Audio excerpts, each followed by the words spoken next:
The Buffalo Bills wrapped up their fifth practice on Monday.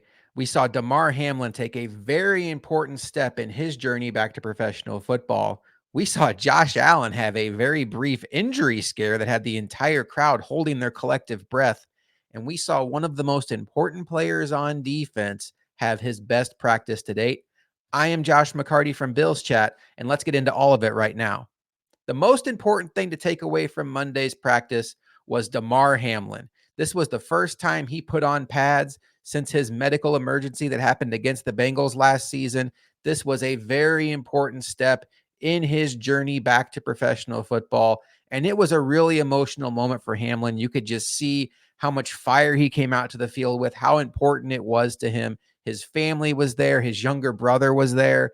He did talk to the media afterward, and he was very open and honest about how hard this process has been for him. He even talked about the pros and cons of being a celebrity and kind of living in that fishbowl while he goes through that journey. And he gave good perspective on the various challenges trying to work his way back to being that high-end professional athlete that he was prior to the scare.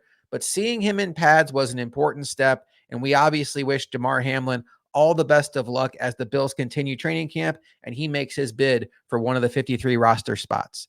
On the field, it was the first time the Bills had pads on, so I think we can finally start to get some clarity on some position battles.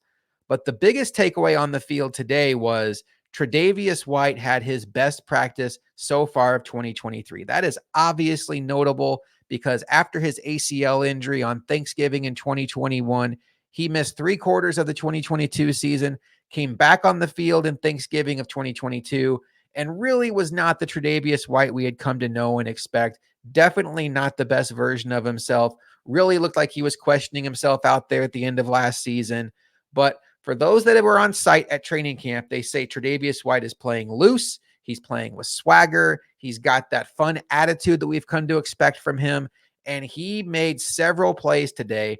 Dan Fates from Buffalo Plus was tracking some one-on-one battles, and he gave Tre White a win against Stefon Diggs and a win against Gabe Davis. Everyone that reported on training camp said this was by far Tre'Davious White's best practice of 2023.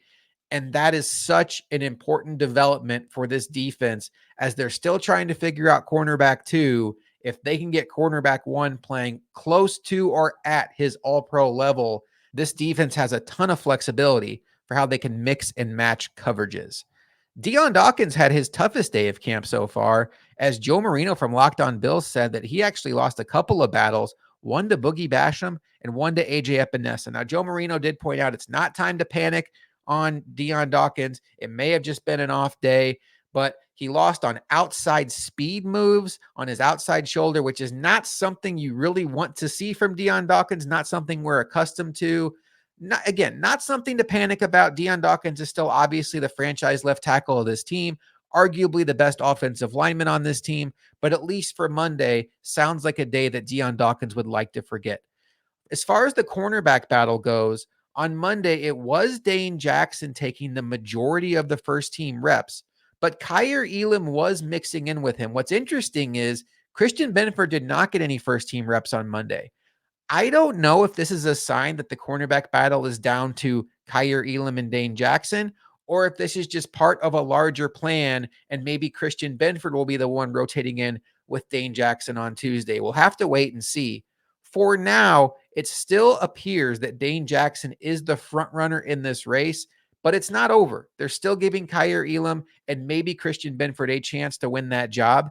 As far as Kyer Elam goes, the reports on him out of camp today were he was very aggressive in his one-on-one battles, had maybe the scene of the day where he went one-on-one with Stefon Diggs, won the matchup on a deep ball. It was an incompletion. Diggs was complaining about it being Kyer Elam holding him in the route.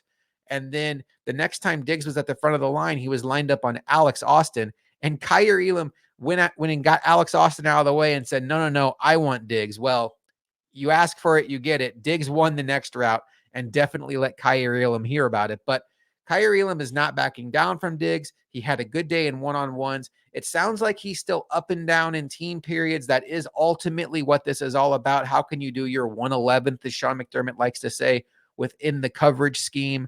But Kyer Elam has the athletic traits, has the ball skills that, quite frankly, Christian Benford and Dane Jackson don't have. The best case scenario for these Bills is if Kyer Elam can elevate his game and become a reliable boundary corner for the Bills, because that would give them a very, very strong secondary. Josh Allen had an injury scare at practice. Now, I'm not going to make you wait until the entire story to find out. He is okay. He was laughing about it afterward. But for whatever reason, the Bills were doing a red zone drill and they ran the Philly special, which, if you remember the Super Bowl, Eagles against Patriots, somebody else takes the snap and they throw it to the quarterback. And they threw it to Josh Allen, and Taron Johnson laid him out.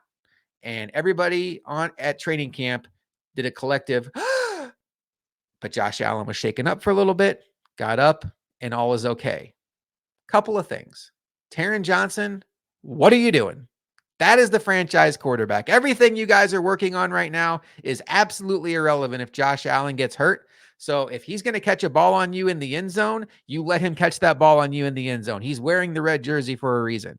Ken Dorsey, what are you doing? Why are you putting Josh Allen in a position to catch a ball in traffic with defensive players that are in day one in pads ready to hit people? None of that sequence made sense. Seemed like bad coaching, bad execution by Taron Johnson. Sounds like it was a bad throw by whoever made it. Just an all-around bad scene that, quite frankly, could have really tanked this season if it went a little bit worse. The Bills have to be smarter all around. That was not a smart moment for these Buffalo Bills. It was Terrell Bernard's day to take over the starting middle linebacker duty, and he got nearly all the snaps with the first team. This does continue the trend of the rotation. Tyrell Dodson, Terrell Bernard. I would expect on Tuesday to be a Balin Spector day.